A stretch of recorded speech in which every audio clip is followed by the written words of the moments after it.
മഹായുദ്ധങ്ങൾക്ക് പോലും കാരണമായതും ആ യുദ്ധങ്ങളിൽ നിന്നും വിജയപക്ഷത്ത് നിൽക്കാൻ ഭാഗ്യം ലഭിച്ചതുമായ ജൂത ജനതയെയും ജൂതരാഷ്ട്രത്തെയും പെട്ടെന്ന് തള്ളിക്കളയാൻ അങ്കിൾ സാമിന് കഴിയില്ല, പെൻറ്റഗണിന് കഴിയില്ല, യുണൈറ്റഡ് സ്റ്റേറ്റ്സ് ഓഫ് അമേരിക്ക കഴിയില്ല. ഹൂതികൾക്കെതിരെ, അതുപോലെ ഹിസ്ബുള്ളയ്ക്കെതിരെ, ഹമാസിനെതിരെ, പിന്നെ മറ്റ് ഷിയ മിലിഷ്യകൾക്കെതിരെ, ഇപ്പോഴിതാ ഇറാനെതിരെയും മൾട്ടിപ്പിൾ പോർമുഖങ്ങൾ.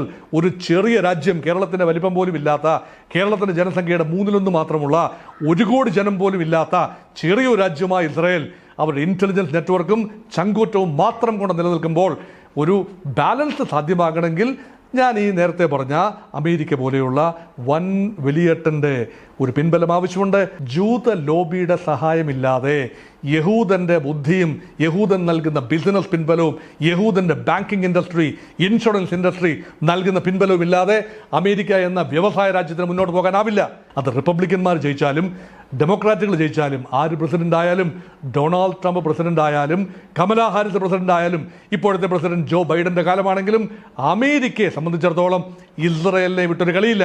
അമേരിക്ക പറയുക മാത്രമല്ല ചെയ്യുന്നത്, പ്രവർത്തിച്ച് കാട്ടുന്ന രാജ്യമാണ്. ഈ സംഘർഷ സാധ്യത ഇറാൻ എന്നെങ്കിലും അറ്റാക്ക് ചെയ്യും, നേരിട്ട് രംഗത്ത് വരും, വന്നാൽ സ്ഥിതി വഷളാകും എന്ന് മുൻകൂട്ടി കണ്ടുകൊണ്ട് അമേരിക്കൻ അന്തർവാഹിനികൾ, അമേരിക്കൻ എയർക്രാഫ്റ്റ് കാരിയർ, വൻ ഷിപ്പുകളാണ്, 100 കണക്കിന് വിമാനങ്ങളെ വഹിക്കാൻ ശേഷിയുള്ള വലിയ അമേരിക്കൻ വിമാനവാഹിനി കപ്പലുകൾ 2 കടലുകളായി അണിനിരക്കുന്ന കാഴ്ചയാണ് കണ്ടത്. മെഡിറ്ററേനിയൻ കടലിലും ചെങ്കടലിലും. ഇത് രണ്ടും തന്ത്രപ്രധാനമായ മേഖലകളാണ്. ഒന്നും കാണാതെ ഇറങ്ങി പുറപ്പെടുന്ന രാജ്യമല്ല ഇസ്രായേൽ. ഒരു കാര്യത്തിലും ഇസ്രായേലിന് വ്യക്തമായ പ്ലാനുകളുണ്ട്, വ്യക്തമായ ബെഞ്ച് മാർക്കുകളുണ്ട്, വ്യക്തമായ ടൈം ലൈനുണ്ട്. ഇതിനെല്ലാം അവരെ സഹായിക്കുന്നത് ഒരു വൻ ശക്തിയാണ്, മറ്റാരുമല്ല, United States of America. Israel എന്ന ജൂതരാഷ്ട്രവും അമേരിക്കയും തമ്മിലുള്ള സവിശേഷമായ ബന്ധത്തിന് നൂറ്റാണ്ടുകളുടെ പഴക്കമുണ്ട്. യഥാർത്ഥത്തിൽ ഈ പല കാലങ്ങളിലായി അമേരിക്ക രൂപീകരിച്ചത് മുതൽ യൂറോപ്പിൽ നിന്നൊക്കെ രക്ഷപ്പെട്ടു പോകുന്ന യഹൂദന്മാർ അമേരിക്ക താവളമാക്കി. പ്രത്യേകിച്ച് 2ാം ലോകമഹായുദ്ധകാലത്ത് ഹിറ്റ്ലറിൻ്റെ തടവറകളിൽ പെട്ട് അവിടുന്ന് ചാടിപ്പോയ, അവിടുന്ന് രക്ഷപ്പെട്ട, അല്ലെങ്കിൽ അധിനിവേശത്തിന് ശേഷം ഹിറ്റ്ലർ തകർന്നതിന് ശേഷം ജർമ്മനിയിൽ നിന്നും യൂറോപ്പിൻ്റെ വിവിധ ഭാഗത്തു നിന്നും രക്ഷപ്പെട്ടോടിയ ഒരുപാട് ജൂതന്മാർ അമേരിക്കയിൽ ചേക്കേറി. അപ്പം അത് മാത്രമല്ല, 2ാം ലോകമഹായുദ്ധം ജയിക്കാൻ അമേരിക്കയും റഷ്യയും ബ്രിട്ടനെയും ഫ്രാൻസിനെയും സഹായിച്ചതും, ജർമ്മനിയെ പരാജയപ്പെടുത്താൻ സഹായിച്ചതും ജൂതൻ തന്നെയാണ്. അപ്പം മഹായുദ്ധങ്ങൾക്ക് പോലും കാരണമായതും ആ യുദ്ധങ്ങളിൽ നിന്നും വിജയപക്ഷത്ത് നിൽക്കാൻ ഭാഗ്യം ലഭിച്ചതുമായ ജൂത ജനതയെയും ജൂതരാഷ്ട്രത്തെയും പെട്ടെന്ന് തള്ളിക്കളയാൻ അങ്കിൾ സാമിന് കഴിയില്ല, പെൻറ്റഗണിന് കഴിയില്ല, യുണൈറ്റഡ് സ്റ്റേറ്റ്സ് ഓഫ് അമേരിക്ക കഴിയില്ല.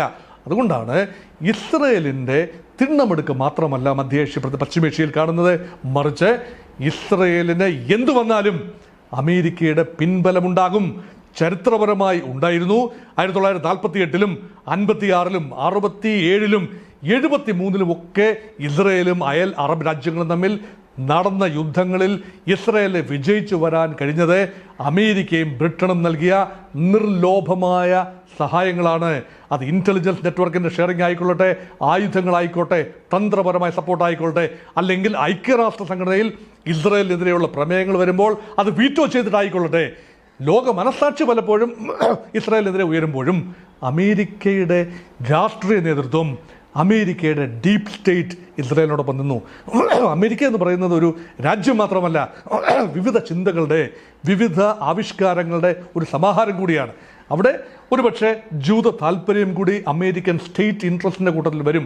അത് റിപ്പബ്ലിക്കന്മാർ ജയിച്ചാലും ഡെമോക്രാറ്റുകൾ ജയിച്ചാലും, ആര് പ്രസിഡന്റ് ആയാലും, ഡൊണാൾഡ് ട്രംപ് പ്രസിഡന്റ് ആയാലും, കമലാ ഹാരിസ് പ്രസിഡന്റ് ആയാലും, ഇപ്പോഴത്തെ പ്രസിഡന്റ് ജോ ബൈഡന്റെ കാലമാണെങ്കിലും അമേരിക്കയെ സംബന്ധിച്ചിടത്തോളം ഇസ്രായേലിനെ വിട്ടൊരു കളിയില്ല. അതേസമയം മധ്യപൗരസ്ത്യ പ്രദേശത്തെ അമേരിക്കൻ ബിസിനസ് താല്പര്യങ്ങൾ, അമേരിക്കൻ വ്യവസായ താല്പര്യങ്ങൾ, അമേരിക്കൻ വാണിജ്യ താല്പര്യങ്ങൾ, തന്ത്രപരമായ താല്പര്യങ്ങൾ സംരക്ഷിക്കപ്പെടണമെങ്കിൽ അറബ് രാജ്യങ്ങളും ഒരുമിച്ച് വേണം. അതുകൊണ്ടാണ് സൗദി അറേബ്യയുമായും UAEയുമായും ഒമനുമായും ഖത്തറുമായും എല്ലാം അമേരിക്ക നല്ല ബന്ധം പുലർത്തുന്നത്. അപ്പോൾ ഒരേപോലെ തന്നെ ജൂതരാഷ്ട്രമായി ഇസ്രായേലിനെ താങ്ങി നിർത്തുന്നതിനോടൊപ്പം തന്നെ അറബ് രാജ്യങ്ങളുമായി സൗഹൃദമുണ്ട്, ആയുധ കച്ചവടമുണ്ട്. അവിടെ ചൈനയോ റഷ്യയോ വന്ന് ഇടപെടാൻ അമേരിക്ക ആഗ്രഹിക്കുന്നില്ല. പക്ഷേ അടുത്ത കാലത്ത് ഇറാനും സൗദി അറേബ്യയും തമ്മിൽ നേരത്തെ ഉണ്ടായിരുന്ന തർക്കങ്ങൾ അല്ലെങ്കിൽ ആ ഒരു വിഷമതകൾ പരിഹരിക്കാൻ ചൈനയുടെ മധ്യസ്ഥത വന്നത് അമേരിക്ക ആകുലതയോടുകൂടി തന്നെയാണ് കാണുന്നത്. അതുകൊണ്ടാണ് മധ്യപൗരസ്ത്യ പ്രദേശത്തെ വെസ്റ്റ് ഏഷ്യയിലെ അമേരിക്കൻ ഫുട് ഹോൾഡ് നഷ്ടപ്പെടുത്താൻ അമേരിക്ക ഒരുക്കമല്ല. അതുകൊണ്ട് വളരെ കെയർഫുള്ളായിട്ടാണ് ഈ ഇസ്രായേൽ ഹമാസ് സംഘർഷത്തിൽ അമേരിക്ക ആദ്യം മുതൽ തന്നെ ഇടപെട്ടത്. പക്ഷേ അമേരിക്കയെ ഓരോ ഘട്ടത്തിലും ഇസ്രായേൽ അറിയിച്ചിരുന്നു, ഞങ്ങൾ ചെയ്യുന്ന കാര്യം ഇതാണ്, ഇന്ന കാര്യങ്ങൾ ചെയ്യാൻ പോകുന്നു. പക്ഷേ അമേരിക്കയുടെ രാഷ്ട്രീയ നേതൃത്വം ഇപ്പോൾ ഒരു സാമാന്യം ദുർബലമായ ഒരു രാഷ്ട്രീയ നേതൃത്വമാണ് ജോ ബൈഡന്റെ നേതൃത്വം. വളരെ അൺഇൻസ്പയറിംഗ് ലീഡർഷിപ്പാണ് എന്ന് വേണമെങ്കിൽ പറയാം. ഡൊണാൾഡ് ട്രംപിനെ പോലെ ഒരു ചടപടാലിറ്റി അല്ലെങ്കിൽ വളരെ ദ്രുതഗതിയിൽ തീരുമാനങ്ങൾ എടുക്കുന്ന ഒരു ശീലമില്ല ജോ ബൈഡന്. പക്ഷേ ജോ ബൈഡൻ്റെ ആ ഒരു ആലസ്യം മുതലാക്കി ഒരുപക്ഷെ ഇറാൻ ഉൾപ്പെടെ രാജ്യങ്ങൾ വിചാരിച്ചു അമേരിക്ക പ്രസിഡൻഷ്യൽ തെരഞ്ഞെടുപ്പിലേക്ക് നീങ്ങുകയാണ്, ഇപ്പോൾ ആക്രമണം നടത്തിയാൽ ഇസ്രായേലിനെതിരെ ഇറാൻ ആക്രമണം നടത്തിയാൽ അമേരിക്ക ശക്തമായി രംഗത്ത് വരില്ല എന്ന ഇറാൻ്റെ കണക്കുകൂട്ടലാണ് അവിടെ തെറ്റിയത്.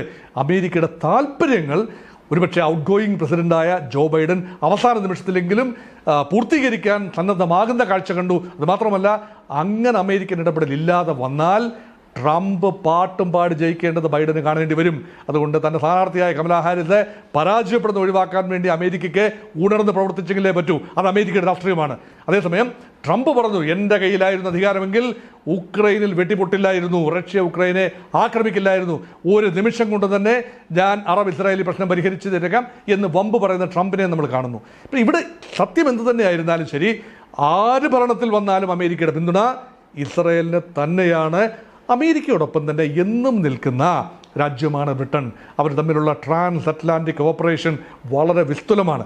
അത് ഒരുപക്ഷെ ഫ്രാൻസ് ആ ഒരു ലൈനല്ല. ഫ്രാൻസ് ഇപ്പോൾ പറയുന്നത് ഒരു വെടിനിർത്തൽ ആവശ്യമാണ്, 21 ദിവസത്തെ വെടിനിർത്തൽ ആവശ്യമാണ്. ഗസ യുദ്ധത്തിന് ശേഷം ഇപ്പോൾ ഹിസ്ബുള്ളയ്ക്ക് നേരെയുള്ള ആക്രമണം, 10 കമാൻഡർമാരെ വധിച്ചു, ഹിസ്ബുള്ളയുടെ തലവനെ വധിച്ചു. ഒരു 10 ദിവസം അല്ലെ 21 ദിവസം വെടിനിർത്തൽ, അത് ഇസ്രായേൽ അംഗീകരിക്കാൻ തയ്യാറല്ല. അമേരിക്കയും അത് കൃത്യമായി പറയുന്നില്ല. അതുകൊണ്ട് യുണൈറ്റഡ് നേഷൻസിൽ പ്രമേയം വരുമ്പോൾ അമേരിക്ക ഇസ്രായേലിന് അനുകൂലമായി വെടിനിർത്തൽ പ്രമേയം വന്നാലും അത് വീറ്റോ ചെയ്യാനുള്ള എല്ലാ സാധ്യതയും കാണുന്നു. മഹാഭൂരിപക്ഷം രാജ്യങ്ങളുടെ തീരുമാനത്തിന് വിഭിന്നമായി അമേരിക്ക ഇസ്രായേലിനെ പ്രൊട്ടക്ട് ചെയ്യാനുള്ള താല്പര്യമാണ് കാണുന്നത്. അതൊരു കാര്യം. 2, അമേരിക്ക പറയുക മാത്രമല്ല ചെയ്യുന്നത്, പ്രവർത്തിച്ച് കാട്ടുന്ന രാജ്യമാണ്. ഈ സംഘർഷ സാധ്യത ഇറാൻ എന്നെങ്കിലും അറ്റാക്ക് ചെയ്യും, നേരിട്ട് രംഗത്ത് വന്നാൽ സ്ഥിതി വഷളാകും എന്ന് മുൻകൂട്ടി കണ്ടുകൊണ്ട് അമേരിക്കൻ അന്തർവാഹിനികൾ, അമേരിക്കൻ എയർക്രാഫ്റ്റ് കാരിയർ, വൻ ഷിപ്പുകളാണ്, 100 കണക്കിന് വിമാനങ്ങളെ വഹിക്കാൻ ശേഷിയുള്ള വലിയ അമേരിക്കൻ വിമാനവാഹിനി കപ്പലുകൾ 2 കടലുകളായി അണിനിരക്കുന്ന കാഴ്ചയാണ് കണ്ടത്. മെഡിറ്ററേനിയൻ കടലിലും ചെങ്കടലിലും. ഇത് രണ്ടും തന്ത്രപ്രധാനമായ മേഖലകളാണ്. ഈ 2 മേഖലകളുടെയും നിയന്ത്രണം ഇറാന് പോവുകയാണെങ്കിൽ അവിടെ ഇസ്രായേലിൻ്റെ നില പരിങ്ങലിലാകും. ഇറാന് സാമാന്യം ശക്തമായ ഒരു നാവിക സാന്നിധ്യമുണ്ട്. ഇറാഖിൻ്റെ ചെങ്കടൽ, തെക്ക് ഭാഗത്തുള്ള ചെങ്കടൽ തുറമുഖം ഇപ്പോൾ ഏതാണ്ട് ഉപയോഗശൂന്യമാണ്. ഇസ്രായേലിന് ആകപ്പാടെ ഉപയോഗിക്കാൻ കഴിയുന്നത് പശ്ചിമ തീരത്തെ, അതായത് മെഡിറ്ററേനിയൻ തീരത്തെ തുറമുഖങ്ങളാണ്. ആ തുറമുഖങ്ങൾക്ക് സംരക്ഷണം ഇപ്പോൾ നൽകുന്നത് അമേരിക്കൻ യൂറോപ്യൻ കപ്പലുകളാണ്. ബ്രിട്ടീഷ് കപ്പലുകൾ ചെങ്കടൽ വാഴുമ്പോൾ അമേരിക്കൻ കപ്പലുകൾ മെഡിറ്ററേനിയൻ കടലിൽ നങ്കൂരമടിച്ച് കിടക്കുന്നു. എപ്പോൾ വേണമെങ്കിലും ഇസ്രായേലിൻ്റെ സഹായത്തിന് എത്താവുന്ന രീതിയിലാണ് അമേരിക്കയുടെ വിന്യാസം. അമേരിക്കയുടെ ഭാഗത്ത് ഇറാന് മുന്നറിയിപ്പ് നൽകുന്ന ഒരു കാര്യവും സംഭവിച്ചു. കഴിഞ്ഞ ദിവസം അമേരിക്കൻ പ്രസിഡന്റ് ജോ ബൈഡനും അമേരിക്കയുടെ ഡിഫൻസ് സെക്രട്ടറിയും അതിശക്തമായ മുന്നറിയിപ്പാണ് ഇറാന് നൽകിയത്. നിങ്ങൾ വെറുതെ ഇസ്രായേലിനെ ചൊറിയാൻ പോകണ്ട, ഞങ്ങൾ ഇസ്രായേലിനോടൊപ്പം ചേർന്ന് നിങ്ങൾക്കെതിരെ തിരിയും, അതുകൊണ്ട് ജാഗ്രത എന്ന് പറഞ്ഞ അമേരിക്കയുടെ ആ ഒരു നിലപാട് പോലും തൃണവൽഗണിച്ചുകൊണ്ടാണ് ഇറാൻ്റെ ഭാഗത്തു നിന്ന് ആക്രമണം ഉണ്ടായത്. അതുകൊണ്ട് അമേരിക്കയ്ക്ക് ഒരു കമ്മിറ്റ്മെൻ്റ് ഉണ്ട്, legal and also moral commitment to support Israel. അത് എക്കാലത്തും ഉണ്ടായിരുന്നത് മറ നീക്കി എന്തെല്ലാം പുറത്തു പറഞ്ഞാലും ദ്വിരാഷ്ട്ര ഫോർമുല എന്നും പാലസ്തീന് നിലനിൽക്കാനുള്ള അവകാശമുണ്ടെന്നും സമാധാനമെന്നും എന്തെല്ലാം പറഞ്ഞാലും യുദ്ധത്തിലേക്ക് നീങ്ങുമ്പോൾ അവിടെ ഇസ്രായേലിനോടൊപ്പം തന്നെയാണ് അമേരിക്കയുടെ മനസ്സ്.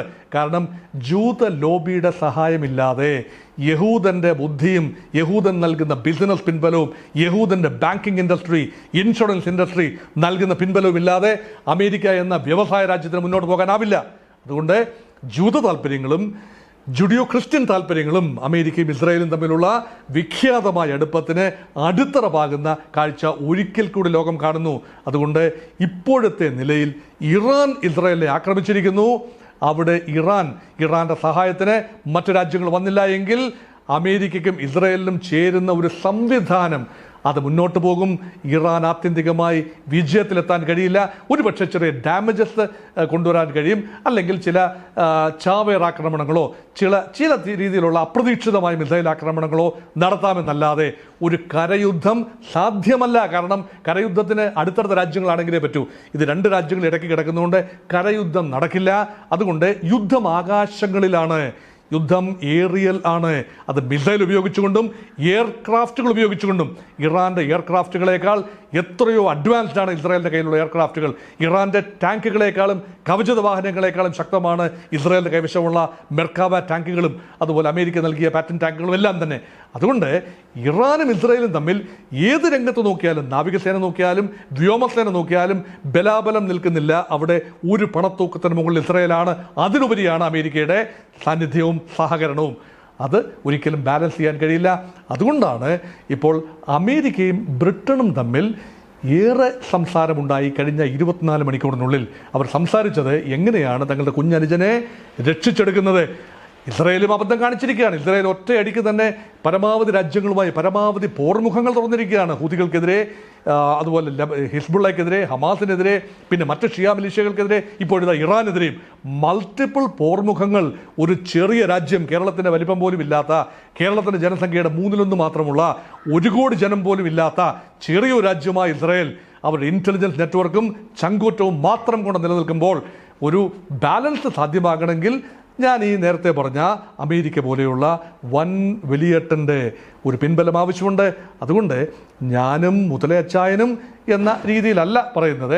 മുതലയച്ചായനല്ല അമേരിക്ക, ഞാൻ തന്നെയാണ്. അങ്ങനെ ഒരു ഇസ്രായേൽ എന്ന ഒരു രാജ്യത്തിന് അതിൻ്റെതായ അസ്തിത്വമുണ്ട്. അതുകൊണ്ട് ഇസ്രായേലിൻ്റെ അസ്തിത്വവും കാത്തുസൂക്ഷിക്കണം, അമേരിക്കയുടെ ഗ്ലോബൽ പ്രസ്റ്റീജും നിലനിൽക്കണം. ആ രീതിയിൽ കാര്യങ്ങൾ മുന്നോട്ട് പോകുന്ന രീതിയിലാണ് ഇപ്പോൾ കാര്യങ്ങൾ സെറ്റ് ചെയ്തിരിക്കുന്നത്. ഇറാൻ അതുകൊണ്ട് ചെറിയ ഒരു അബദ്ധമല്ലേ കാണിച്ചത് എന്ന് തോന്നിപ്പോവുകയാണ്.